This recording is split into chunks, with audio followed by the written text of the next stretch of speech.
Hey y'all, welcome back to the studio. I'm so excited to show you a complete version of my new most favorite project.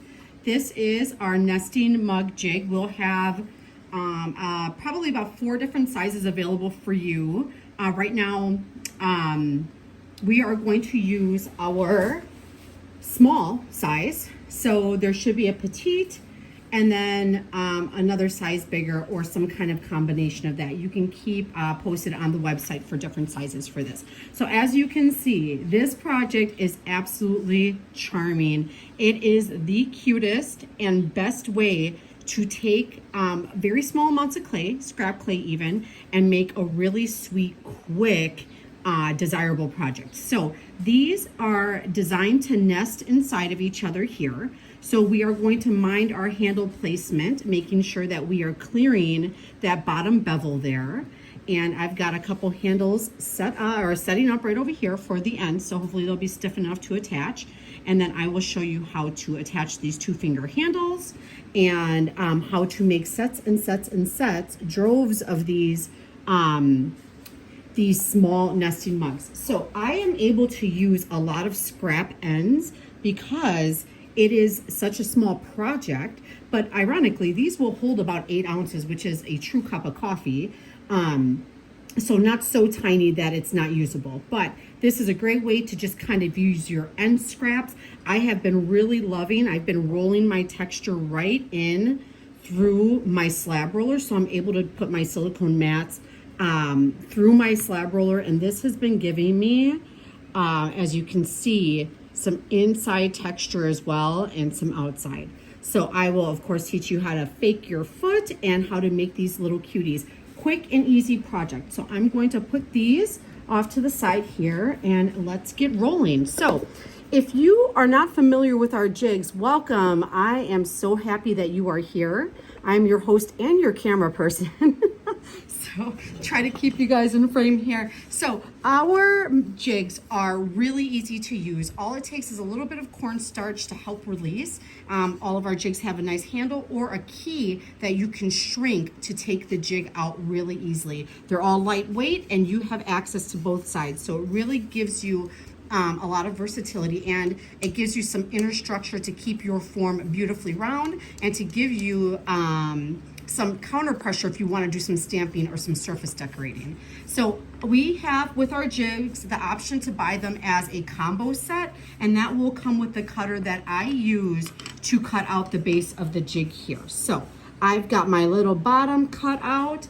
Let's pop in our maker's mark here. Bada bing, and that'll be ready to go. We'll set that aside with our handles. And apart from the jig, there's really it's very few tools for this project, which I also like. I'll have my rim cone shaper, and then I will have our small anvil to pop in the bottom. Okay, so I'm going to set those things off to the side. I am now going to make the very tough decision on which side is going to be facing out. I've been loving these lace-like patterns. So what I want is for the smooth part to be the lip, okay? So that is going to be the top part of my jig. During construction, we construct this project upside down. So I want to make sure that the flat part is at the bottom here. So if you have a pattern that's kind of going every which way, that step is not as important.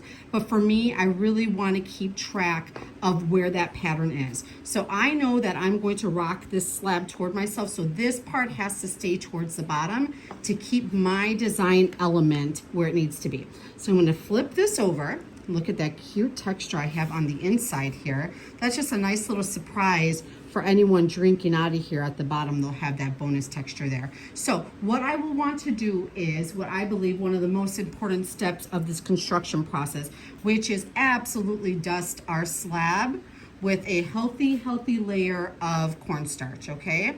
Cornstarch is an organic material. It will burn off in your kiln. If you want to minimize the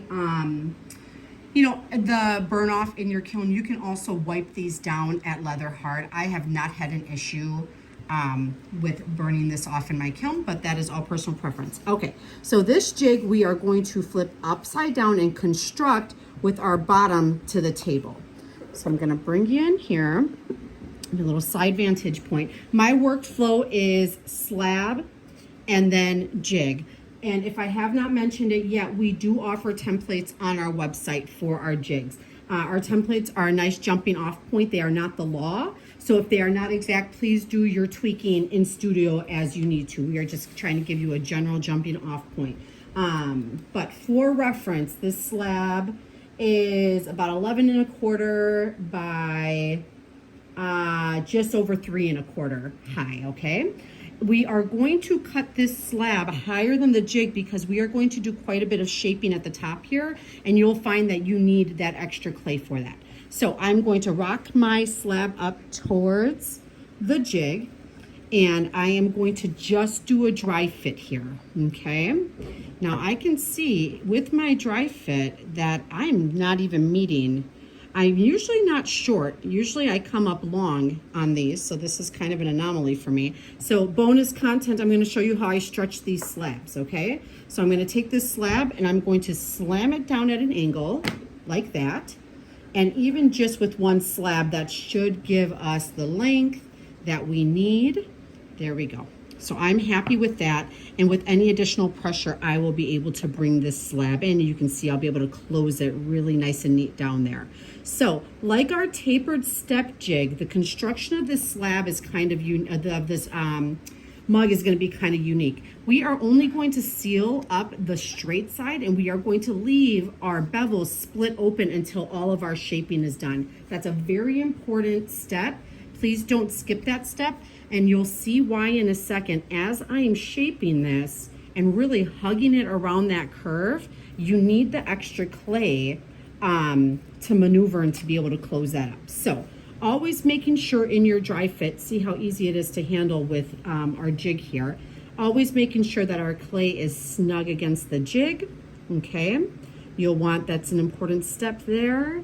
And once I get to a comfortable spot, I'm going to take my vinegar slip and I'm going to seal up just this straight part. So I'm going to eyeball where that straight part stops or starts, and then I am going to stop my vinegar slip at that point. Eyeball this side as well, because we are going to do a little bit of maneuvering with that top part. So I'm going to take dry hands.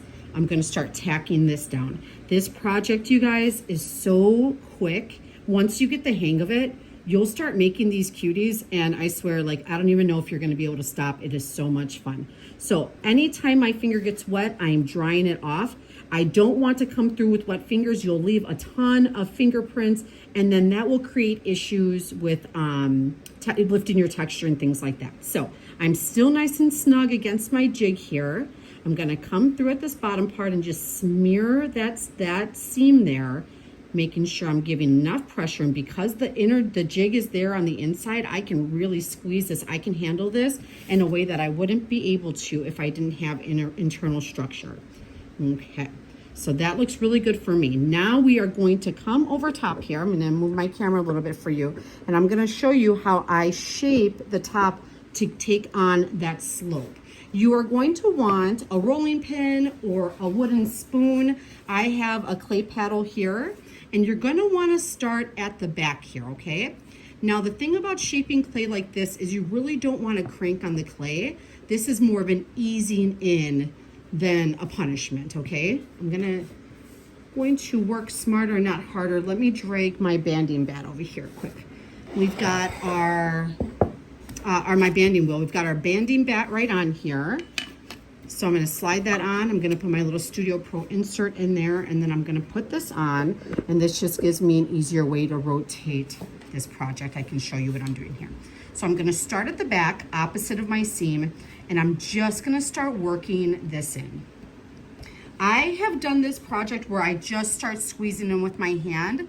Completely sufficient, but I will say that I am able to keep more of my texture and get a really nice slope here, get a really nice angle on this mug if I use this wooden clay paddle. So the top will not meet perfectly, and that's okay. I'll show you how to trim that off. It's one of my favorite parts. It's a very satisfying process to get that clay off the top there. So as you can see, I'm starting to scoop my clay in. It's taking on that shape. And this is a patience and just an easing in. Once it starts to make contact, I'm not doing too much with my front flap there yet. I'm really just trying to get that back part hugged in nice and close. Now, I did try to do this with a deeper pattern before this and stiffer clay. It was a really old slab. It was actually 3 weeks old. That was still under plastic.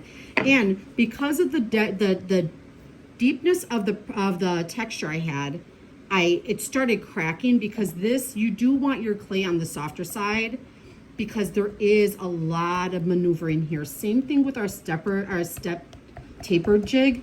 You do want softer clay because we are doing a little bit of sculpting here, a little bit of molding. And you can see I'm preserving my texture in a really beautiful way. Any cracks with the texture up here, I will smooth out a sponge when we treat this.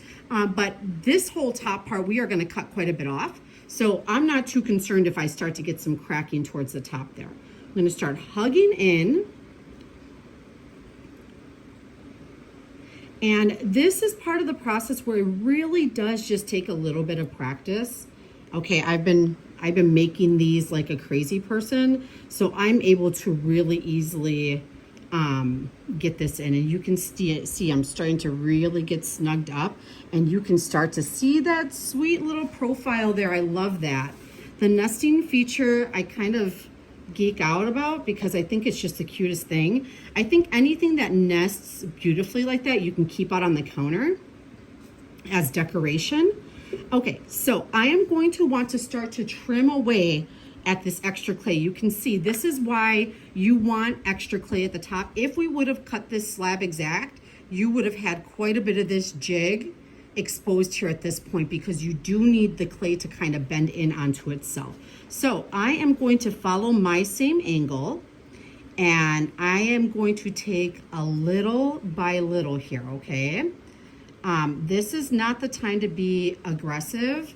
I would say any kind of darting or any kind of fitting like that, it's nice to just take off more and more and more as you go.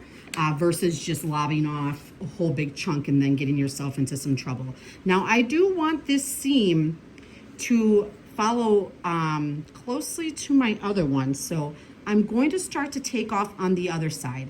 This is not a bad thing because now we're exposing fresh clay there that hasn't been exposed to the air yet. So we really do have a better chance of getting a nice join there. I'm going to take just a little bit off. You can see I'm getting shorter and shorter as I'm working up the vessel here. Because this bottom part right here is sealing up really nicely. So I don't want to keep taking off there. And then minding where the top of the jig is, okay? So I would say I'm pretty close. I'm pretty close. I'm gonna take just a sliver off here. And then let's see if I overdid it. That's a little game I like to play. Have I overdone it? Okay. And if you do overdo it, just work it with your hand. The heat from your hand will give your clay a little stretch. All right, I can tell I love this. That's going to close up nicely. Now I want to spread open just a little bit here, and I'm going to come in with my scoring tool, and I'm going to get into this deep, even cutting into the little piece beneath it, deeply score this so that I can get my vinegar slip in here, whatever your joining compound is, and we are gonna get this buttoned up. How easy was that? Okay, so, I wanna make sure, I just noticed I never closed that gap on the right here. I want all my clay touching, and look at that, I'm not as lined up as I thought I was. I like when this stuff happens on camera because we're human, but I want to kind of show you what to do when things like that come up. It's really important. Now I'm making contact all the way on the inside there, okay? And so now that is a more appropriate fit, okay. So I have to come back through. I'm going to finish my scoring here, and then we are going to join that. Ooh, I'm glad I caught that.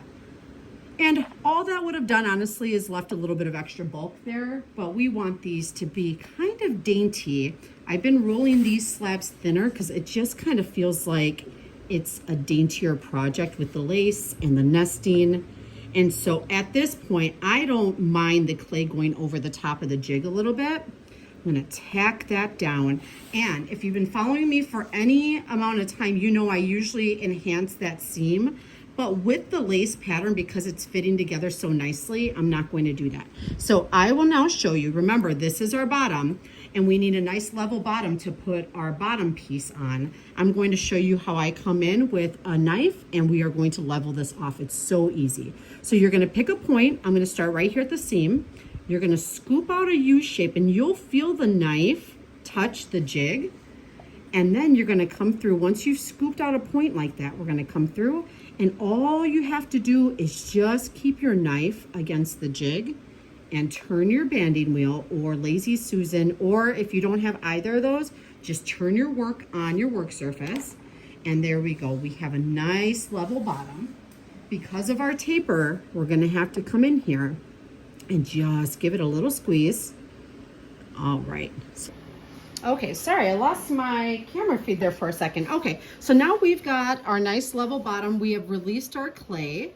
Now it's time to turn this little cutie over, and we are going to remove the jig. I'm going to make sure that my top is nice and level. Whoops, you're gonna gouge your rim. Clumsy Potter moment. And then we are gonna continue on. I can tell I'm nice and level there. And then I'm going to make sure I'm releasing away from the jig. So at this point, we are going to twist our jig. And I can get you a little further away here. And I can already tell, because of the amount of cornstarch and because of the material that we're using here, it's very easy to pull this inner structure out, okay? So now we're gonna set our little friend off to the side here, and we are gonna make sure that we've got our seams taken care of. We'll give you an inside shot. So here's our hollow form. Nice and round. Let's see if I can get you steady there. Sorry about that. Nice and round. And then I'm going to come through here before we put our bottom on. I'm going to start to drag my finger across this seam. It's really very important that we are closing these seams up, and I think I'm going the wrong way, which actually happens more often than you think. Oh, because of the cornstarch, sometimes I just can't tell which direction my seam is going here. So, and as we get to the bottom, before we put that bottom piece on, I will make sure that that is nice and sealed. I like to come through here with my paintbrush and just make sure that looks nice and pretty there. And nice thin rim. I have been really working on making my slabs a little thinner. This is actually a little thicker than I've been working with. You can see on this guy, I want these to be kind of dainty. So I have been making these thinner and thinner, which I've been enjoying. So because I've had my jig in there for so long, this has already taken on a really nice shape. I can handle it a little bit. I'm going to flip it over. I'm going to adjust my inner seam on the bottom here, and then we will attach the bottom on together. I'm going to dry fit my bottom, so I've used my cutter. Got my same little texture going on. And I can see I'm a little wide. This is why I dry fit. So I'm going to just coax this bottom in a little bit. Now I will tell you, when I was cutting the bottom portion to make it even, I did go a little bit beneath this jig. If you keep it really flush, we all make mistakes. Even if you keep it really flush like that, you will have no problem with your bottom fitting in really, really, really nice. I do a ton of bottom work here, so that looks good to me. Making sure I'm nice and round. Bring my round rim cone, my regular fits just in there. Making sure that that's gonna be nice and even there for me. Okay, now I'm going to come through. I'm going to score both the bottom of the mug and then our actual bottom piece here. And same deal, we're gonna use our vinegar and attach these two. Show you how to fake a foot after this, okay? So just a little extra detail that I like to do, which is just popping in that foot, which gives a little bit of elevation to the pot, gives it a little bit of character. So I'm gonna make sure I have plenty of vinegar on here. I mix my clay bodies, so if that looks a little red to you, it's just because my other clay body is red. Okay, so I have done my dry fit, so I feel really good about that. Got it nice and centered. I'm going to give a really good amount of pressure here. I can see that my slip is squeezing out. We want those pieces to come together snugly. And anytime my finger gets wet, I am drying it off. Same deal, okay? We want to preserve as much texture as we possibly can. I am going to come and do a lot of footwork here. So right now we are just going for a good secure join. I'm going to take my anvil, and this is where we fake our foot. I'm going to pop this bottom in a little bit. See that guy? And I'll show you with my greenware piece what that looks like here. It just gives this little swoop. I call that faking a foot, and it just gives us a little bit of elevation there. I think it gives a little personality. If you don't care for that step, you are more than welcome to skip that, and I will never know. Okay, so we've got our bottom secure on. I'm going to take this, flip it over. Just gonna put my rim cone in. I like to check to make sure everything's staying nice and round. I don't see any big gaps, which means that we have stayed in a nice round position. I want to come in and treat my inner seam here.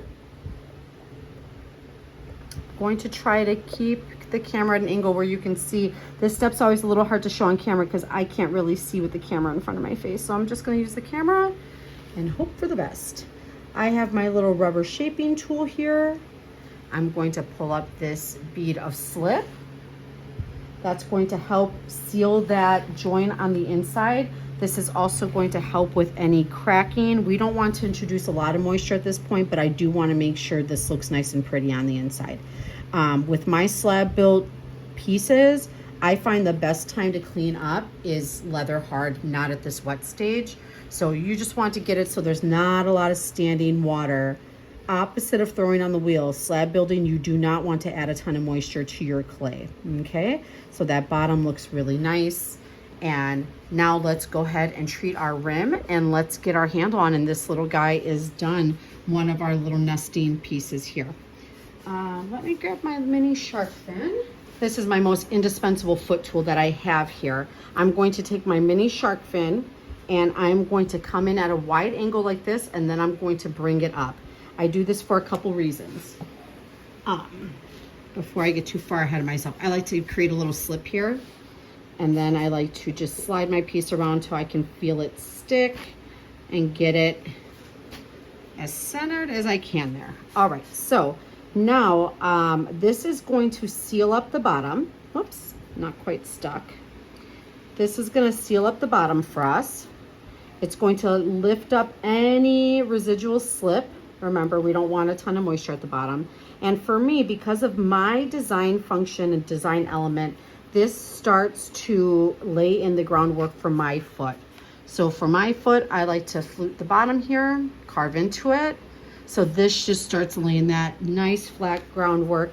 Because of the low profile of this, I just flip the mini shark fin over, and I let this round part here at the end really seal that up for me. So this is a step that I can fuss at quite a bit because of the carving that I do. I do want to make sure I have a really nice flat area to carve into. But for you, if you're leaving your foot as is, that would be it for the foot part. And you can see that creates a really nice finished bottom. You could be done right at that point. And that's up to you whether you want to go a little bit further there or not. So now we have our rim to take care of before we add any attachments on. I'm going to take my sponge, and I'm going to first just clean off any kind of debris that I've got. I've got a couple nicks and bumps there. While I have access, I'm going to just taco and round this out a little bit. And then I'm going to pop my rim cone back in. And at this point, I take a wet finger, I come, and I start to just refine this lip, the drinking lip. And since my clay is overlapping the other way, I'm gonna go with the flow of the clay. This is going to give you a really nice drink feel, and it's also going to get your rim back to round if you've lost your round. I'm having some grippy. My studio is getting way dry now because summer is here and I've got air blowing around. So that feels really good to me. Here's our aerial shot. Really beautiful, really nice round cylinder shape. I'm very, very happy with that. If I wanted to make this lip daintier, I could come in with my shark fin and I could just start seesawing motion. And I do this often with my rims. And I take it and I just put a crude round shape in. And then I let my sponge or my red rib or both do the rest of the work. So you could sit here for quite some time and really refine this rim to whatever shape it makes you happy. And clay, with its forgiving nature, just you're one wet finishing sponge away from just cleaning all that up. And then I usually use my finger or the red rib to get the grog. If you are using a groggy clay like I am, I get that in there to lay all that down. Really, really nice. And anytime I do anything to the rim, I pop my rim cone in and I can see no major gapping, which means that I am still very nice in the round. Okay, let's get our handle on. So I have 2 handles set aside. I'm gonna bring you in this way. I am going to choose to put my handle on the seam side of my mug here. I'm going to keep my rim cone in for just a little while. I'm going to explain to you what the logic is there. Now I have 2 examples here. For this one, my bump was a little more pronounced, so I actually took the handle and I went a little bit to the right of that. And that was just a design choice that I made. I'm leaving this gap at the bottom because we want these cups to click in, to nest in. So that really is an important part of your handle construction. You see how that clears that, and then that clears that point there, okay? My other one, I did right over the seam. So wherever you want to do, wherever you see fit for the handle, and I chose to do a square construction for the handle because this handle has to be pretty small. You want to be able to fit 1 to 2 fingers in here. So I am going to, I'll have to cut this down. It's been setting up, so I'm going to decide which handle. Oh my gosh, you guys ever think that you're bleeding, but really it's just red glaze? Actually blue, but you know, like, what did I do? All right, I just scared myself for a minute, but I'm not bleeding. Don't worry, I'm safe. Okay, so I am going to decide which handle. I like the thicker part to go at the top. And I think I like the way that this one, the shape of this one looks. So now I'm going to cut off slowly the length of my handle here. And since these hand builds, each mug is unique, it's kind of hard to just pre-make these handles to fit perfectly, but I do like that. That's giving me plenty of room at the bottom. Gonna just kind of wake that up a little bit, curve that handle using my flat surface for that.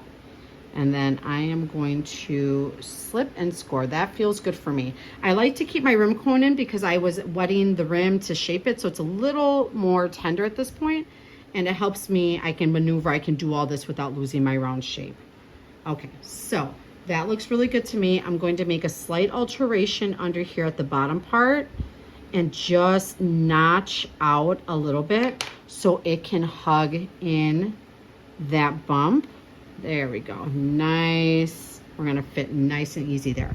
So I am going to take my handle, I'm going to mark the top, I'm going to mark the bottom, and now I know that's the markings that I need for my scoring rib. I'm going to score here. When I attach my handles, when I pull the handle right off the mug, I actually don't score the bottom piece, I just score the top. So this is a little bit different. You kind of have to make your adjustments for your for the piece that you're working on. So I've got that scored. I'm gonna come in here, same thing, rough it up a little bit. And since these are so thin, I'm really gonna rely on a needle tool and a lot of slip to get this on without any cracking. So I like to slip the piece that's furthest away from the mug, so I will put the slip right onto my handle. And I don't sieve this slip, I just add little bits of my clay body. So if it looks a little, whoops, I'm out of screen, sorry about that. So if it looks a little like granular, That's normal for my studio. That's normal for my slip. If I was using this for like slip trailing or any other refined work, I would sieve that, but that's just not the case here. That's not what I'm doing. So I'm gonna get the top positioned and I'm going to start applying pressure. This is where your rim cone becomes your best friend. I'm able to put a ton of pressure on this, sliding around a little bit. I'm able to put a ton of pressure on this. I don't know if you can see how hard I'm pushing, and I'm not distorting my form. I'm just able to really get that nice and secure in there. Okay, that looks really good to me. I like that. It looks nice and straight to me. Gonna come through, going to start cleaning up and joining my handle in a more secure way. I do not add coils to my handles. If you do that, this is a step where you would just do your normal handle construction. Because I usually pull my handles off of the clay, the mug body, they're usually pretty soft and I don't have to do that. But here, all I do is I take my needle tool, rim cone still in, you can see the value of that, it just keeps everything nice and round. And I'm going to come through and just start blending this in so it looks like it grew right out of the side. Don't forget your inner part, and then at this point, you can erase those extra scoring lines that you've left behind. And our texture kind of does a good job hiding that for me. So that bottom part looks really good. I'm gonna come into the top here. I'm gonna pull down some clay from the handle. So I'm simultaneously pulling down clay from the handle and also picking up that extra slippy ring and smushing it into the surrounding clay. So you will pick up quite a bit of clay when you're doing this. I'm gonna come to this other side.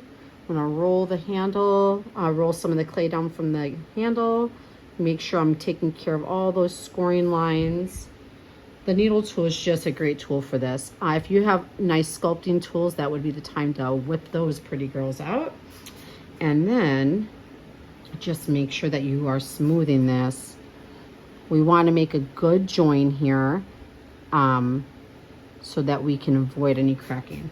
If you do have some surface cracks, sometimes I forget to come back and just clean up any of the slip or the moisture, and I'll get tiny surface cracks.